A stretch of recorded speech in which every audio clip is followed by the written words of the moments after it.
Let's start with a truth that many men, especially older men, struggle to accept because it challenges everything they've been taught about relationships. You've been told that if you're responsible, stable, respectful, and say the right things, attraction will naturally follow.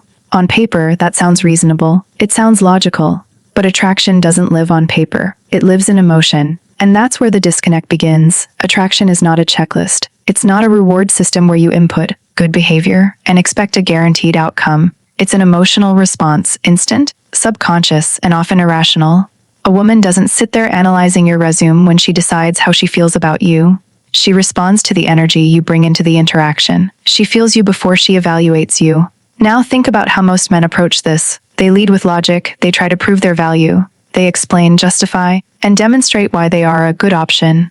But here's the problem: logic appeals to the mind, while attraction is rooted in the nervous system. If you're only engaging her intellect, you're missing the entire emotional mechanism that creates desire. This is why you'll often see situations that confuse men. A woman chooses someone less stable, less predictable, even less qualified on paper, and it doesn't make sense until you realize that he made her feel something stronger. Maybe it was excitement, maybe it was curiosity, maybe it was tension, but whatever it was, it activated her emotionally. You have to understand this at a deeper level. Emotions create memory. People rarely remember the exact words you used, but they always remember how they felt in your presence. That feeling becomes associated with you. And over time, that association becomes attraction. So when you walk into an interaction relying purely on logic, being agreeable, playing it safe, trying not to make mistakes, you might avoid rejection, but you also avoid impact. And without impact, there is no attraction. Now, this doesn't mean you abandon logic entirely. It means you stop leading with it. Logic builds trust over time, but emotion creates the initial spark. And if that spark isn't there, the rest doesn't get a chance to matter. Think about the way you communicate. Are you simply exchanging information, or are you creating an experience? There's a difference. One is forgettable, the other is felt. Your tone, your pace, your eye contact, your ability to be present without trying to impress, these are emotional signals. They speak louder than your words ever could. And here's where it becomes even more important for older men. With age, there's often a tendency to become more controlled, more calculated, more cautious. You rely on what's worked in life: structure, logic, predictability. But in attraction, those same strengths can become limitations if they suppress emotional expression. You don't need to become someone you're not. You need to reconnect with a part of yourself that creates emotional movement. Confidence isn't just knowing your worth, it's expressing it in a way that others can feel. Presence isn't just being there, it's being engaged, aware, and unafraid to create tension when the moment calls for it. Because at the end of the day, attraction is not about being perfect. It's about being impactful. And if there's one thing to take away from this, it's this: you don't win attraction by making sense. You win it by making her feel something she can't ignore. Now, once you begin to understand that attraction is emotional, not logical, something else starts to shift in how you see your behavior. And this is where many men make a critical mistake. They assume that if emotion is the driver, then being more agreeable, more accommodating, more eager to please will strengthen that emotional connection. But in reality, the opposite often happens. Because there's a fundamental difference between being liked and being respected. And in the psychology of attraction, especially in mature relationships, respect is the foundation. Without it, whatever affection exists becomes fragile, inconsistent, and often temporary. A lot of men, particularly as they get older, begin to prioritize approval. They want things to be smooth, conflict-free, predictable. So they avoid saying what they really think. They suppress their boundaries. They overextend themselves in the hope that their effort will be recognized and rewarded. But what they don't realize is that this behavior slowly erodes the very thing that makes them attractive. Respect is not given because you are nice. Respect is earned because you are grounded. And being grounded means you're not easily swayed by the need for validation. It means you can stand in your own perspective without feeling threatened if someone disagrees. It means you're willing to walk away from situations that don't align with your standards, rather than bending yourself to fit into someone else's expectations. Now, this doesn't mean becoming cold or rigid. It means becoming clear. There's a difference. A man who is clear about who he is, what he values, and what he will or will not tolerate creates a sense of certainty. And certainty is deeply attractive because it signals emotional strength.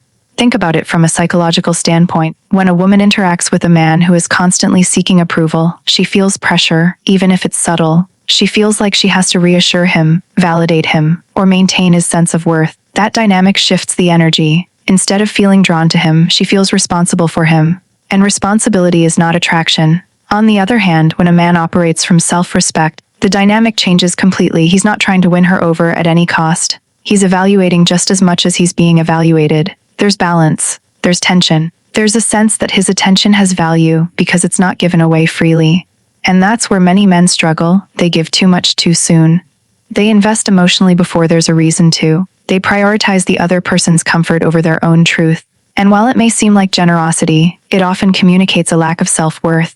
You have to understand, people don't value what comes easily.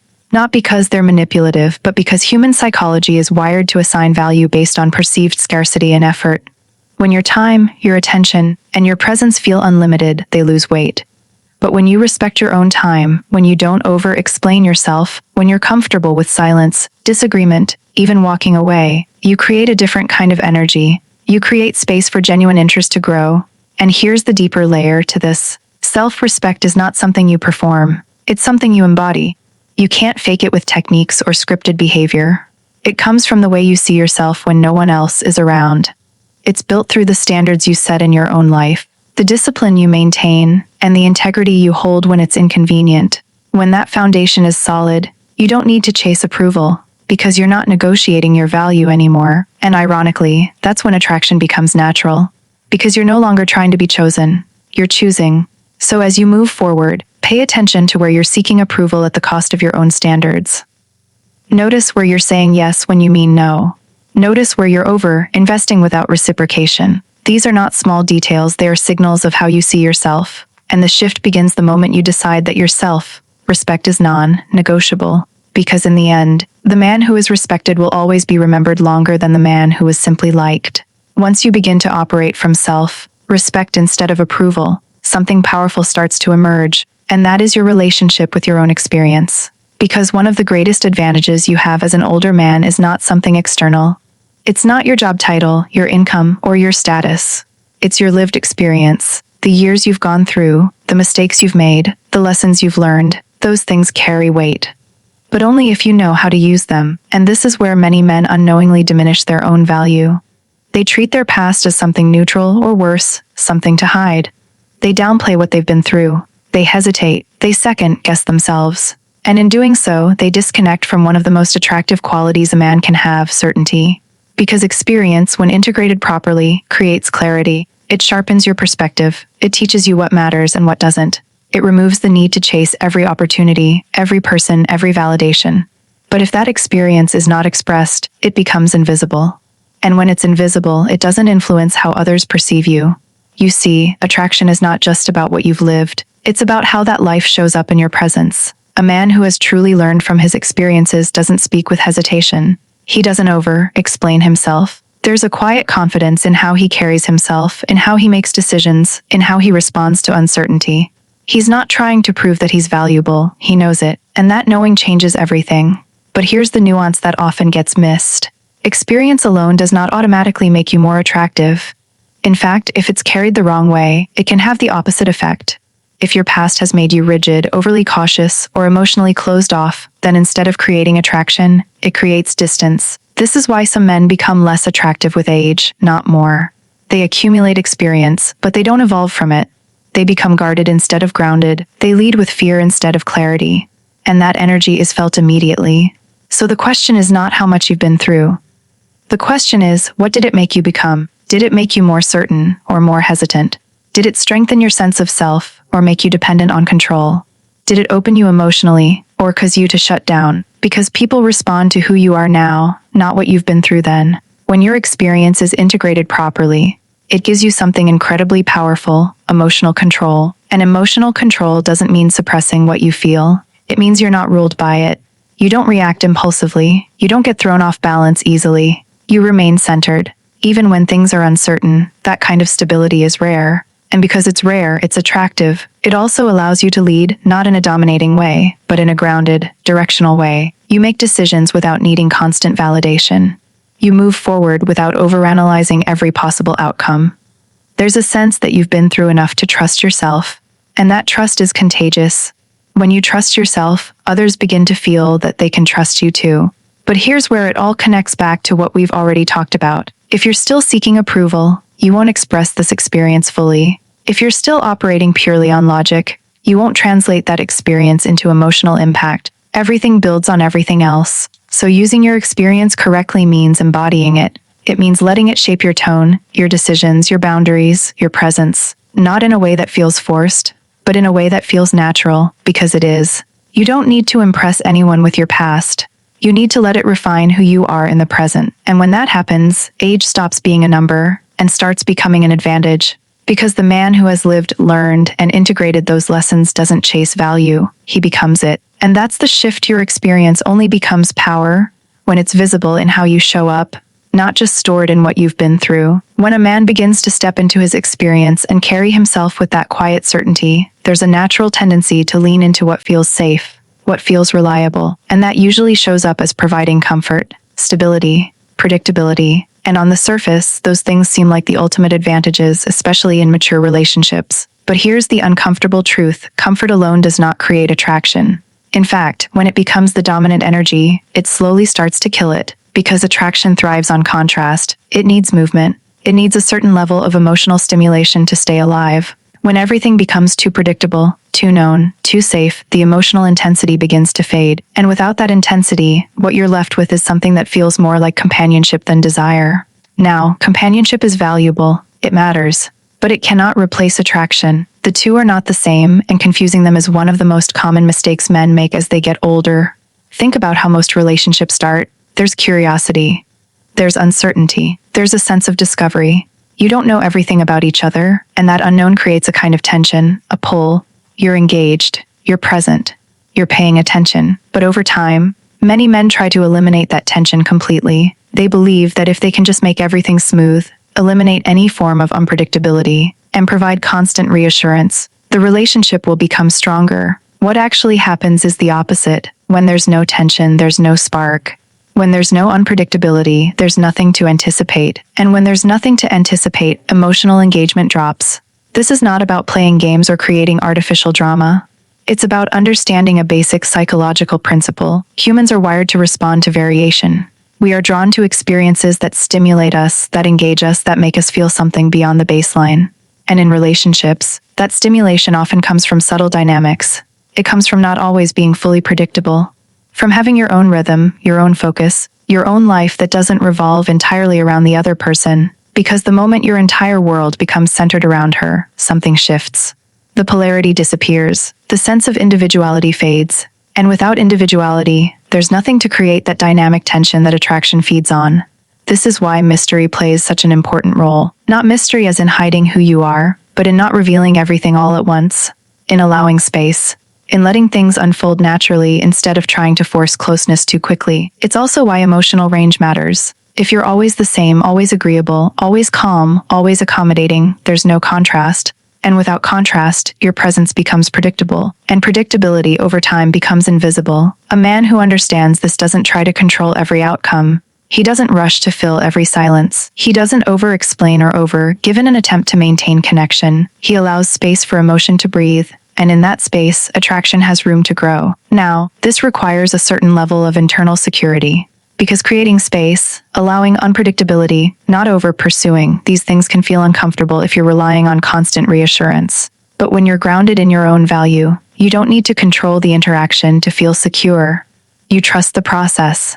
And that trust allows you to maintain something incredibly important: your own life, your own purpose, your own direction. Which, ironically, is one of the most attractive things you can bring into any relationship. Because when a woman sees that you have a life that is full, that is meaningful, that is not dependent on her presence to feel complete, it creates a different kind of respect, a different kind of curiosity, a different kind of attraction. So the goal is not to remove comfort, it's to balance it, to provide stability without becoming stagnant, to create connection without eliminating tension, to be present without becoming predictable.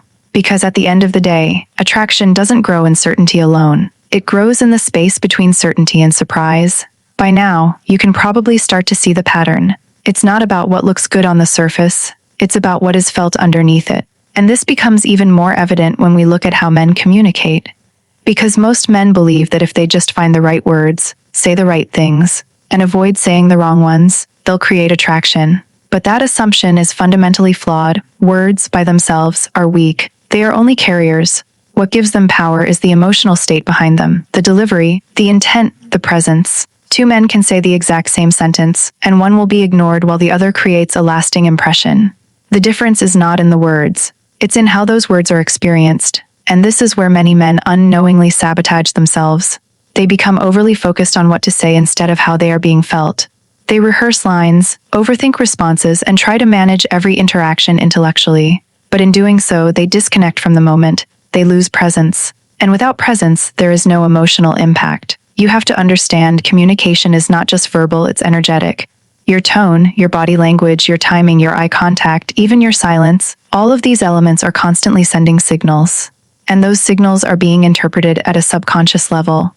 This is why someone can say something simple, even something ordinary, and still create attraction. Because it's delivered with certainty, with calmness, with an underlying sense of self-assurance. There's no neediness behind it, no hesitation, no attempt to impress, just clarity and presence. On the other hand, you can say something perfectly structured, even compliment her in a thoughtful way. But if it's delivered with insecurity or a need for validation, it loses its effect.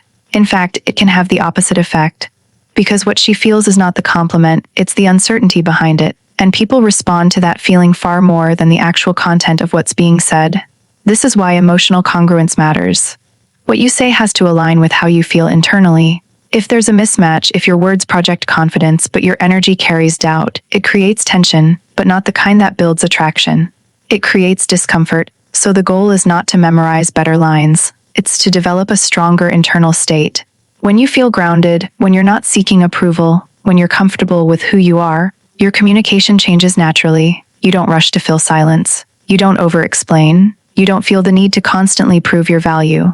And ironically, that restraint becomes powerful because it creates space. And in that space, your words carry more weight. Think about it like this. If you speak constantly, your words become noise. But if you speak with intention, they become signals. They stand out, they land, and timing plays a role here as well. Knowing when to speak, when to pause, when to shift the tone of a conversation, these are not mechanical skills. They come from being present, from actually paying attention to the moment instead of being stuck in your head. This is also why listening is so critical. Not passive listening, but engaged listening. When a woman feels heard, not just acknowledged, but truly understood, it creates an emotional connection that words alone can't replicate. But again, it's not about technique. You can't fake genuine attention. You either care enough to be present, or you don't. And that difference is always felt. So as you move forward, stop obsessing over what to say. Start paying attention to how you show up. Notice your tone. Notice your pace. Notice whether you're trying to get a reaction or simply expressing yourself. Because in the end, communication is not about transferring information. It's about creating an experience. And the man who understands this doesn't try to impress with words. He influences through presence. And when you begin to communicate with presence instead of performance, something deeper starts to take shape, your relationship with your own value. Because everything we've talked about up to this point, emotion, respect, experience, emotional stimulation, communication, it all converges into one underlying principle. How you see yourself determines how others experience you. And this is where scarcity and self-worth come into play. Now, scarcity is often misunderstood. People hear that word and immediately think of manipulation, of playing hard to get, of creating artificial distance. But true scarcity has nothing to do with games. It's a byproduct of a life that is full, structured, and not easily disrupted. It's what happens when your time, your attention, and your energy are directed toward things that genuinely matter to you. When a man lacks that internal structure, he becomes overly available. Not just physically, but emotionally. He responds instantly, he overinvests early, he prioritizes someone he barely knows over his own routine, his own goals, his own standards. And while that might feel like effort, what it communicates is something very different. It signals that his time is not valuable, because value is always tied to limitation. Anything that is unlimited is taken for granted. This is why over-investment is one of the fastest ways to reduce attraction. It removes the need for the other person to invest. It eliminates curiosity. It answers questions that were never asked. And in doing so, it collapses the natural progression of connection. You have to allow space for interest to develop on both sides. And that requires restraint. Not forced restraint, not calculated silence, but natural restraint that comes from having a life that doesn't revolve around a single interaction. When your schedule is full, when your focus is divided across meaningful pursuits, when your sense of identity is rooted in more than just romantic validation, You don't feel the need to chase. You don't feel the urge to constantly check, to constantly prove, to constantly secure. You become selective, and selectiveness is powerful because it communicates standards without you ever having to say them out loud. A man with standards doesn't accept everything. He doesn't tolerate inconsistency. He doesn't ignore red flags just to maintain connection. And most importantly, he doesn't abandon himself to keep someone else. That's what self-worth looks like in action. It's not loud. It's not performative. It's quiet, consistent, and non-negotiable. And here's where it ties into attraction on a deeper level. When a woman senses that your attention is not easily obtained, that it must be earned through mutual effort and alignment, it changes the dynamic. It creates investment. It creates curiosity. It creates a desire to meet you at your level. But when your attention is given freely, without discernment, it loses that effect. It becomes expected rather than appreciated. Now, this doesn't mean you become distant or disengaged. It means you become intentional. You give when it's deserved. You invest when it's reciprocated. You show interest without losing your center. Because the moment you lose your center, you lose your leverage. And leverage in this context is not about control, it's about balance. It's about maintaining your position, your identity, your standards, regardless of the situation. When you have that, you don't fear losing someone. And paradoxically, that lack of fear makes you more attractive. Because you're no longer acting from scarcity, you're operating from abundance. You're choosing, not chasing. So as you reflect on everything we've covered, ask yourself this: where are you overgiving? Where are you abandoning your own priorities in the hope of being valued? Where are you treating your time and attention as if they're unlimited? Because the shift begins the moment you recognize that your value is not something to be proven. It's something to be protected, and once you start protecting it, everything changes. Because the man who knows his worth doesn't try to be chosen, he becomes the one who decides.